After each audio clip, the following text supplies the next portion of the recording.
Malolo malia ho e ki melele e tonga hono kotoa. Whiawhia ke utaritai lele ki mautolu ki ho mo uniongo ngō mele te o, ka uma afo ki television e tonga ki he ho wani. Makai ko ia ki he ngahi ulu i ngongo. Ke i tau he malumale kau polisia me tā pureta ua fuma tolu mei ha te iho, hi hia whilawe i tonu me malolo, ha ma tā pureta u tolu noa mei whanonga hina. Whakafoki hao mai me siaina ha whiwhine tonga e toko oua ne te kua ki i ne awe tai whalao ki nawa ki siaina ke na mau whamili mo e kautanga ta i whanua siaina. Pea wha ke te minista tau tai e toi whawhi siale ki hana whakangofua e māketi i katu i matamoana ke uta whakome siale atu ai koloa ko ia mi o se ni ki tu apureanga. E toi ia ipe me ngahi tala noa ke anaiangi whataha me wakai ki whamumitaha me he mala e o sipoti kai uma afo ke whakamatala ea, ka koe wakai lewa eni ke whai ki, ko ausa no li tātu i vai. O kūlo o Tongatapu he malumalo e kau polisia ma tā puleta ua fuluma tolu mei ha te iho, he hia whilawe i tonu mo e tupuanga o e malolo ha ma tā puleta u tolu ngo fulu mei whanonga hina o tō lau. Ko hili eni a vite hia pe ai ma tā pulen ko eni ki he kau polisi ki he mea na e hoko. I he whai ki eke a ngonga le ti o Tonga mai pule aptanga polisi Tongatapu hala toa tau whanane pe he. Nei mahi kau polisia li poti whafuafua ki taimi hawhi e ano heng sāpate, whikau aki mo e sino o i he loto hala kua ni osi mālolo hange koe whakatapu. Koe sino koe ni ne mau ia i he hala liku whiunga tonu mo whanunga hina utu lau, whakataha mo e mea lele ne hoko ai whatu utamaki. Pehe e tauwha, whatatau ke whamatala ko tāna ke kau polisi i lalotonga ni, ko e whatu tāmaki ko ini ne hoko i loto hala, ne iai kaunga tonu ki ai e matapule ko ia na e pekia, ne mau kawa mālohi, pehe ke he kau pāsese ko ia ne ihe mea lele, ne nau mau kawa mālohi mo ki nau tolu. Ne te pehe tau whanai au te kau polisi ke e lia ko ia ne hoko e whatu tāmaki, kua hola ai whakauri me kau pāsese. Ka i he pongpong sāpate ai pe, i he kei whakahoko e ngāo e kau polisi i he e lia ko e ni, ne te whoki atu e matapule ne whakauri o vete hia ke he mea na e hoko. O mahino ko ni ihi nei pāsese he mea lele ko e ni ko e toko tolu, ai a ko e ua tangata mo e toko taha whiwhine. Pena ngāo e te kau polisi ki he halariku, whengatonu mo whanonga hina. Ea o whae ngāwe koe ni koe sino e pekia o tonga i he tonga i he halapure anga, pena e lawa o whae ngāwe ki ai, o tonga iai pia mo e serete mi sini, pe koe kā eni, ku i he sini pe pia mo i. Nai whae ngāwe kau polisi, lawa o mai pekia ki whare mahaki, koe hui ko spekia ia. Nai te keke lawa identify he taimi koe ia. Koe mea le rena keke ha whakauri ai, o se mawahe i he mea le re. Ai koe kei whai koe ngāwe ka polisi o au ki he whawhua ke he wālu ke ofi ai. O ku whoke atu ai whakauri o sa renta ke ka polisi. Ai koe whauri koe mea lere koe ni koe matapure tau a tolu me ha te iho. Ai nei whanonga mai i he halariku i he henghengi koe ni whawhua ke wha henghengi. Pea moene pāsese toko tolu.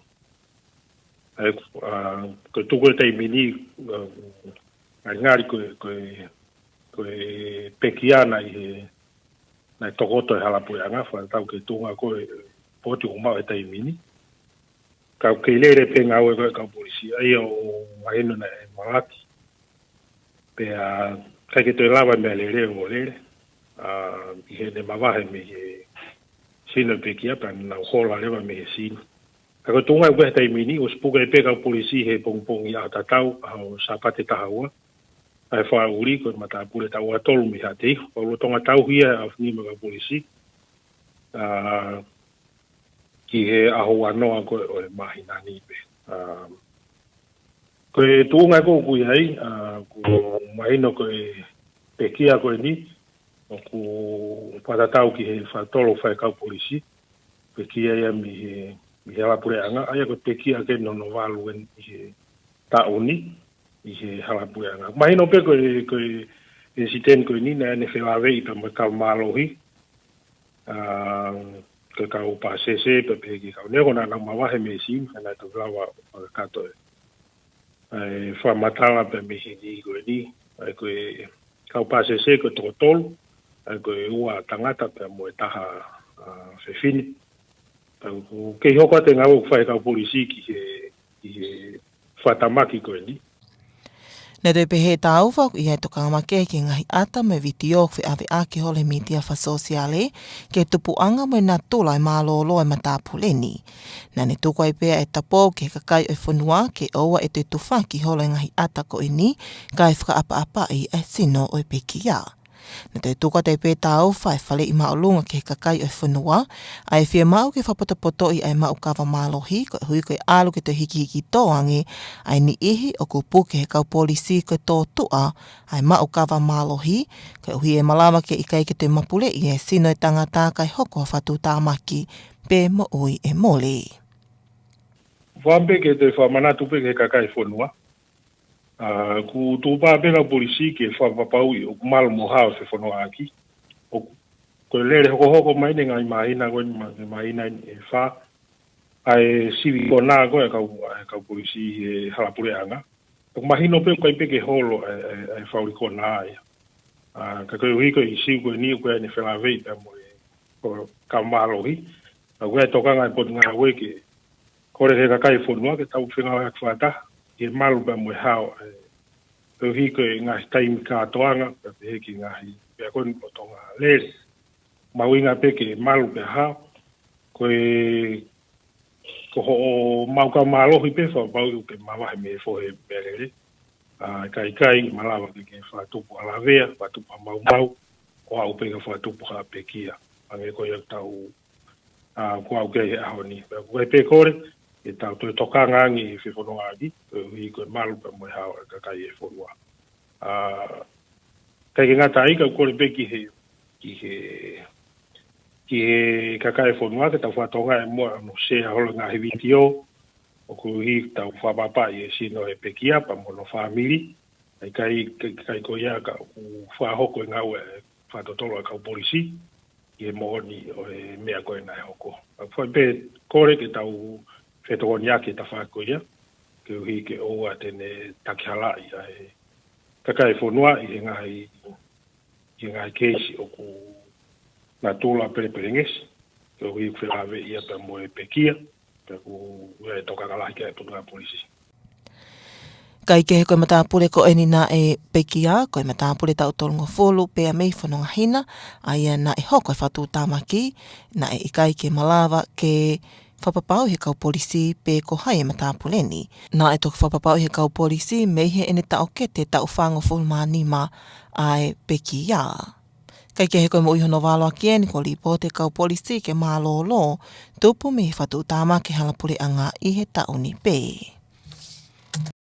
Ko whapapau me ofisi whaampastoa siaina I Tonga ni ko whakafoki hao mai ai ongo whiwhine Tonga e toko ua me I siaina ne tuku aki I ne awe te whakalao ki naua ki siaina ke nau mau whamili mo e kau tangata I whanua siaina.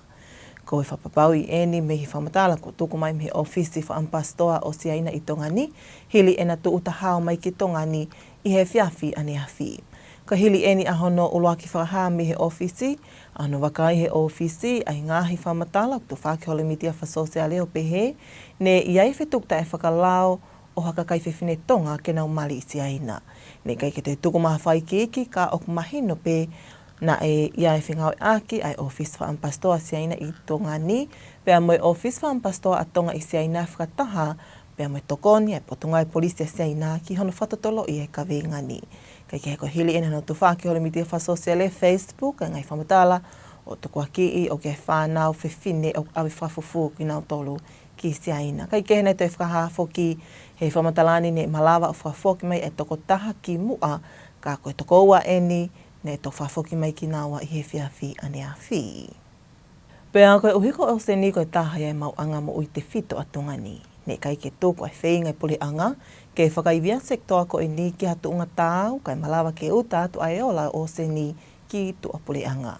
Nei whake minista e potunga e tautai e fuafua tohi wha ofisiale ki ona whakangofua pe whakaata ai maketi I ka tui matamoana ke utata e koloa o seni ki toa puleanga. Ko e hili e ni e whakahoko hano sivi I whaauliliki ai e lia ko e ni pe ok whipina pasi mo fie mao a toa puleanga. Nei talo I kai ke te ngawe ake maketi ka tui matamoana talo mei he toa I ko viti tahi wā I Tonga ni, pe a koe tok whakakato e ni e ngā au ke whalele e maketi ki hatu unga o ko toi wha professionale ange. Kona whaata koe ne maketi tui matamoana e malawa ke utato e ngahi yola o tau taimi Tongani ki tua pule anga, tau te whito ki he ika kalasi koe hoho mo. E malawa e ne whaata kau tau tai whaloto whanua ke awe ngahi yola o e nau tau tai ke sivi I tui matamoana ke mua pe tok whaata ke uta whakomesiale ato ki tua pule anga. Ko tahani ngai whima vivile pule anga Amerika ke ngai whanua o kuna utato a ika ke whalelei I pe whapapau e ngai whale o sivi I ai a ika o I he tunga tāu maa hai sini pe alelei foki. Ko e whainga maari e lelei en ke kautou tai whaloto whanua pe he ke te whakalahi ai e maunga au e ni ihi o kuna manako ki he tau tai ke utato ai ola e nau tau tai ki toa pule anga. Uni o ngonga whaloto whanua e ke hauwani te tau wakaile wani ke whamumitaha me mala e o stipoti whahaukati an wahi whanua tūpola.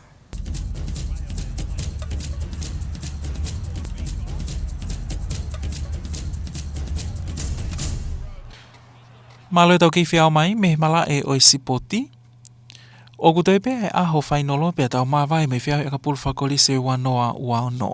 Ko hilieni hono tala ki me he komiti sipoti ai ngahi wa inga ki he whainolo ai e whahoko I he aho whalai te.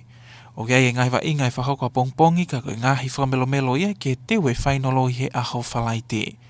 Whatatau ki he lipoti me he komiti pule e whahoko to he whainolo I he paa ke te whaiwaa. Lotonga ni o ku whaawau mai e kolisi Tonga he ngahi le volo ke whainolo he wikini ai a koe whanau tau taha tolu pe koe grade 1 e iai e kolisi kotupou moe ako maalunga lia hona. Koe toenga ngahi le volo e whipake e kolisi Tonga moe ako lotoloto a lia hona I he grade 1 a pifo o I he grade tolu lia hona I he grade 4 pa mwenima pe a kolisi kotupou I he tau taha walu pe koe senior. Ko apongpong lewa koe ngahi le volo ia I he grade uluaki ua tolu pe moe whaha I ngahi timi whikaua, pe a tāpepa I ako maalunga Tonga moe ako maalunga lia hona, ai se whika tolu moe whika wha o I whiauhi ai senior. Kai kehe I he ngahi sport ke heu te eke whapapau I mai he netball o moe soka ai a whokina I kamata tau mui ai ongo sipotini. Kua mawahia te timi netball whawhanua a Tonga ai maa I moa tala me sene Australia ane whiawhi o amanaki ki nau tuu ta henghengi I Lontoni ke kamata nau whaali ali I he whiau spoti ai Komniweli. Ke nau mawahia tu ene ki nau tuu ta henghengi o kamata nau ngahi teu o wainga kamata mai timi a WLC I hoata sa pate ai peo wikini. Ko whahame community Tonga I Lontoni Piltania e nau teu lahi mo veke ke talitali e whanau Tonga o nau flawatu I he timini aia e talitali ki nau tolu he community Tonga I he holo sayone I Pontypool. Ka hili e nau wainga kamata he aho sapate te nau mawahia tu I pe he aho tūsite kahau ki Glasgow ke kamata e ngahi teu ke whiauhi o Komniweli.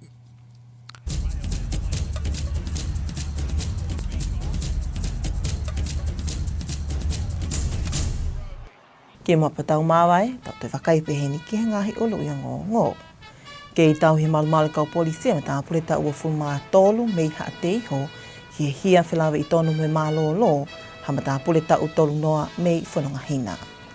Whakafoki hao mai me siaina ha whiwhine Tonga e toko oua ne tuku aki I ne awe tai whalau ki nawa ki siaina ke na mau whamili mo I kautangata I whanua siaina. Pea whaake te minista tau tai e toi whawhisiale ki ana whakangofua I maketi I katu I matamoana ke uta whakomesiale atu ai koloa ko ia mi o seni ki tua pureanga. Pea me kakate peha mo uni o ngongo he lea whakatonga me le tioka uma Afrika Televisione Tonga ki hauani pea mo e whakaamu me au tono ati he loto whale ai Tonga hono kotoa. Whamalo te tau keiwhi ao mai, ko hau sanolita tu I vai, ka mo mea.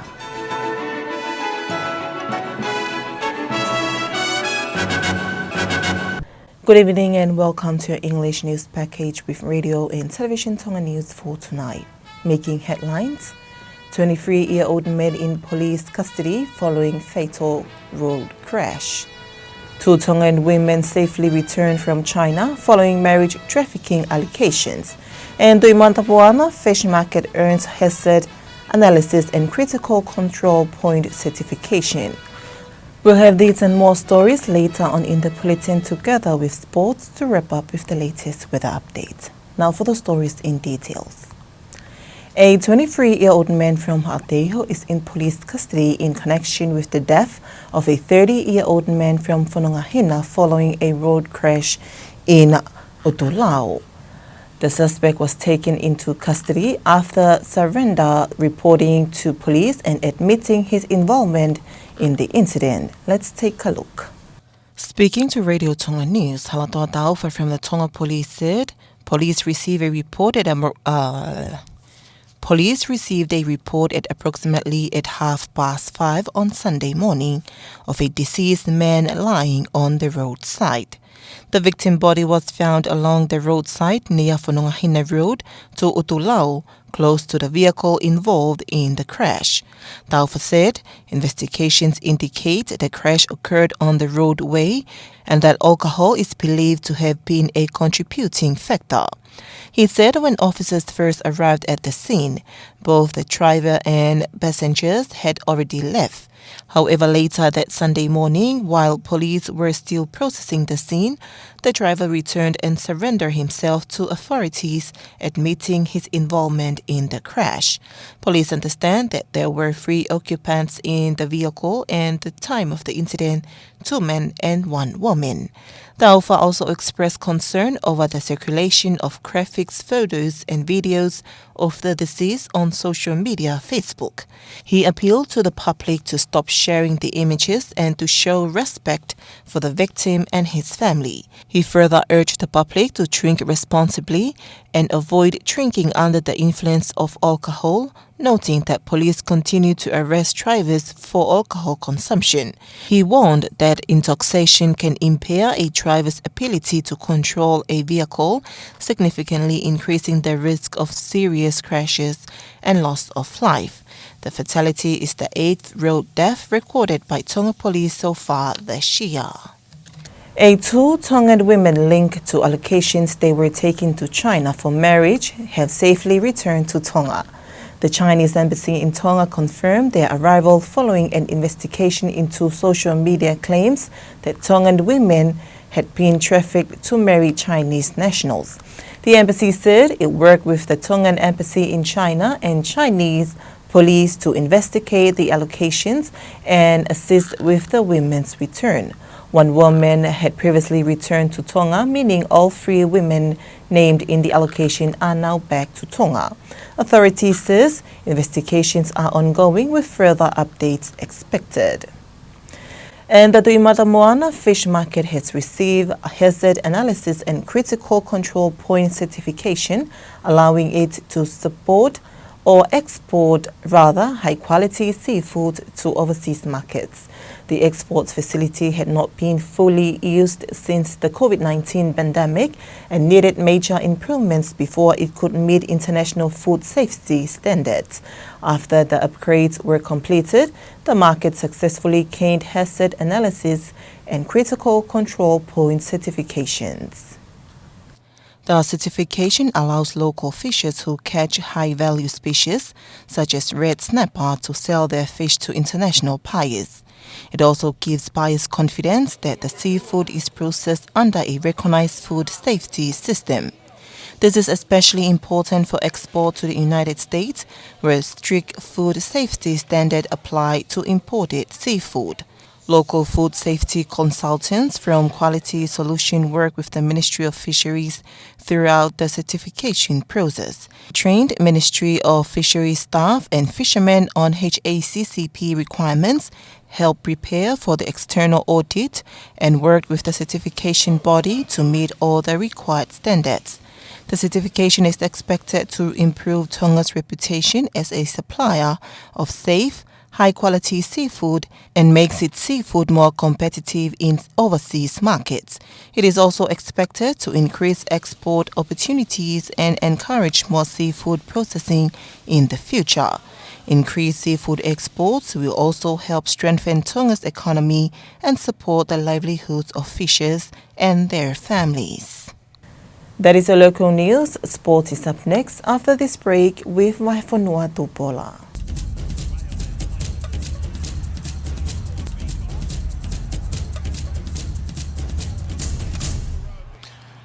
Welcome back from sports. The stage is set for an exciting finish to the 2026 Inter-College Rugby competition, with just one day remaining before Friday's much-anticipated grand finals at Te Whaiva Park. Following the release of the final straw by the tournament's organising committee, attention has now turned to the championship matches that will bring another memorable school rugby season to a close. While several games will be played tomorrow, they will serve as the final build-up to Friday's title deciders. Tonga College heads into the final weeks as the standout performer at all grades, securing places in multiple matches across the age grades.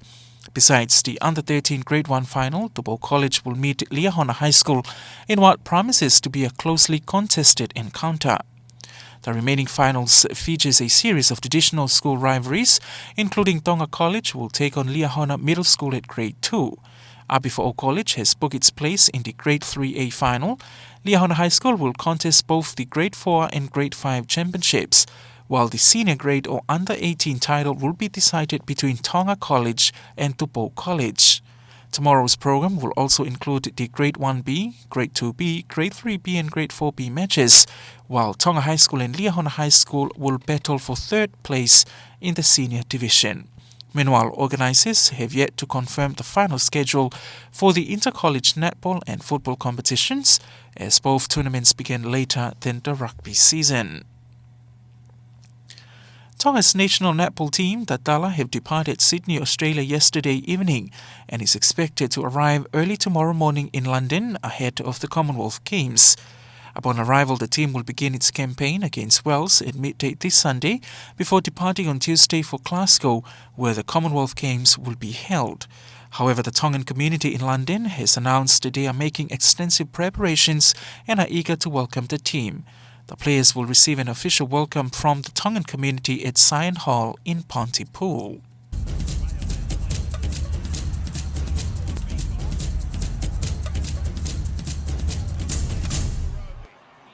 But before we part, here's one final look at tonight's top stories.